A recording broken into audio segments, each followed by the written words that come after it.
Jujutsu Kaisen Season 3 is finally here, and if you've been watching it, you've probably noticed something feels a little different.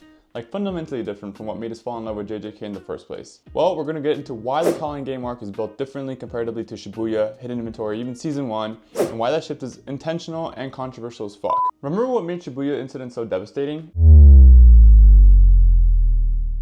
Every single character, every plotline, every battle was converging toward one catastrophic point. It was like watching a disaster unfold in slow motion. That convergent structure gave us insane fights and scenes that define what made Season 2 what it is. But if you look at the Culling Game arc, it's doing the complete opposite. The director himself confirmed this. Season 3 is structured to expand the story rather than to converge it.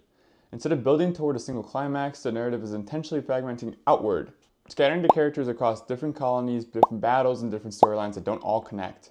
Goshizono straight up told fans that Part 1 will be ended abruptly, with a cliffhanger that expands the plot even further. This is a massive shift. Shibuya felt like a combination of everything the series has been building. The Culling Game feels more like the beginning of something we can't fully grasp yet. It's confusing by design. Let's take a look at one of our first issues, the Protaganist Problem. Seasons 1 and 2 had clear emotional anchors. We followed Yuji's story even when the perspective shifted to Gojo or Megumi during the Shibuya arc. We knew who the heart of the story was. But the Culling Games is deliberately designed without the central protagonist's perspective. Yuji is already dealing with his big cog mentality and trying to recruit Hakari. Yuta has his own mission as Yuji's executioner, Megumi is trying to protect his sister, and yet none of these storylines are clearly the main one. The tournament style structure works in the manga because you can binge read, flip back and forth between chapters, and piece together the bigger picture at your own pace. But in the anime, you're waiting week to week, and the show jumps from one incomplete fight to another incomplete fight. So it gets pretty intense. We're not sure where to invest our feelings anymore because the series keeps pulling us in different directions. Now let's talk about episode fucking 3. If you were on social media after the Culling Game aired, you saw the backlash. After 2 episodes that people loved, episode 3 hit like a 20-minute college lecture. Master Tengen explains the rules, Kenjaku's objectives, and the plan to unseal Gojo. It was all necessary information, don't get me wrong, but it's delivered in one massive lore dump, which personally I think is the way to go, but to each their own. The Culling Game is a complex arc. We're talking about battle royale with specific systems, rule additions mid-game, ancient sorcerers reincarnated, regular humans transformed into sorcerers, multiple colonies operating simultaneously. You get the gist. There's a shit ton of things to keep track of.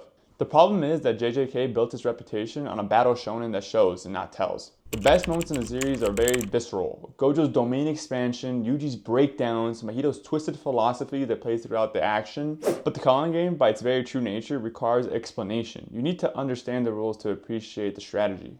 We're not looking at a pacing issue or a filler issue. It's just a structural issue with adapting this specific arc from manga to anime. Looking back, JJK's cast felt very focused. Even with multiple characters, we knew who mattered and why we should care about them. The biggest issue with the Culling Game arc is it throws like 20 new characters at you, and it's not even counting new ones we haven't met yet. And some of these characters are great and fascinating, and I'm calling it right now, we're gonna become fan favorites. But when you're trying to juggle this many new faces while also following the OG cast, it's pretty intense. And here's what makes it more different from previous seasons. We don't have time to properly connect with these new characters before they are thrust into life or death situations. The series expects us to care about their battles and their lives when we barely know their names.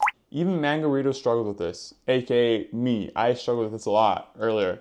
One of the most common criticisms of the Culling Game in the manga was that it felt like filler because we weren't familiar enough with the characters involved. The anime can improve with this with great voice acting, animation, and music, and for what we've seen in the first couple episodes, shout out to my boy Zoro, Mappa is delivering on that front.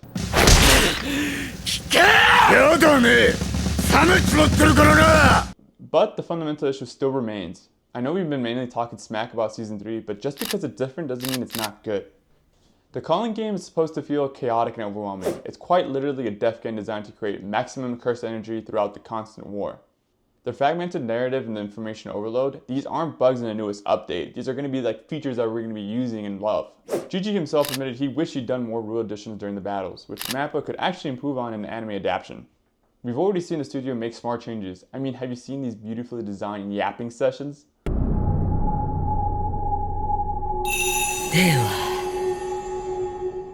Mappa's animation is insane.